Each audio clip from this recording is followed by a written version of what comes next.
Alright, welcome back to a brand new video of the Targeted Individual Program, Targeted Experience. So, they try to manipulate me into staying, but they did it differently this time. Differently. So, during the week, I talked about how they were using the color brown.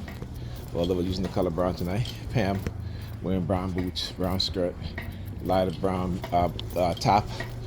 Alright, and again, she's like,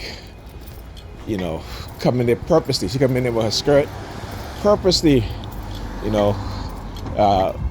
flashing her skirt in front of my face.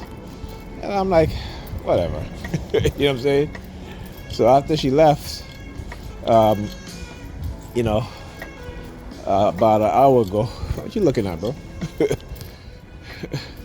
About an hour ago, the New York Fire Department started with their sirens, because I said, I'm gonna leave at 8:30, so they started with their sirens. But I actually stayed till 9 o'clock. It's about 9 right now. All right, and again, because there's always that narrative, and again, the narrative it's a lie, right? Because they create the narrative, then they manipulate you and the people around you, and then they say, oh, see, this is what we say about him or her, and look how they're acting, look how they're behaving, right? Now think of it in this way: the pharmaceutical companies, they'll create a drug, right?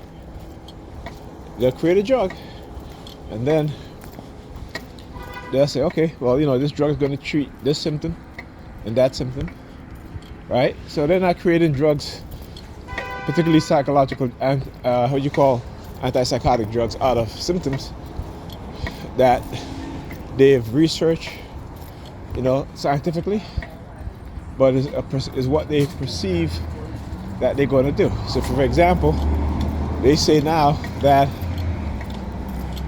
if you're grieving and you don't get past your grief in a month or two, then you have a mental illness. So here's a drug you're going to need to take. Okay, without understanding, they've already created the drug. Okay, they're just assigning a symptom to it. And this is what we have to understand with the mindset of these people, right? This is what they do. So it's hilarious. And then when I came in there, she's like, "Oh, do this, do that, do that." I'm like, you know what? I'm not even gonna I barely say anything because I realize what she's doing. She's she needs to get into an argument with me so that when she go out, she can engage in whatever behavior she wants to engage in. And using me as a tool to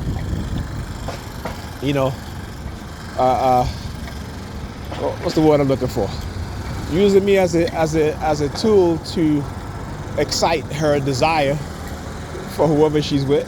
I said, listen, like I said, I realized that every time she got a date, she'll either argue with me, start an argument, or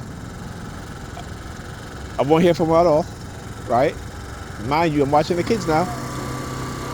She normally call me, hey, I'm leaving work. So, like this week, she went out on Tuesday,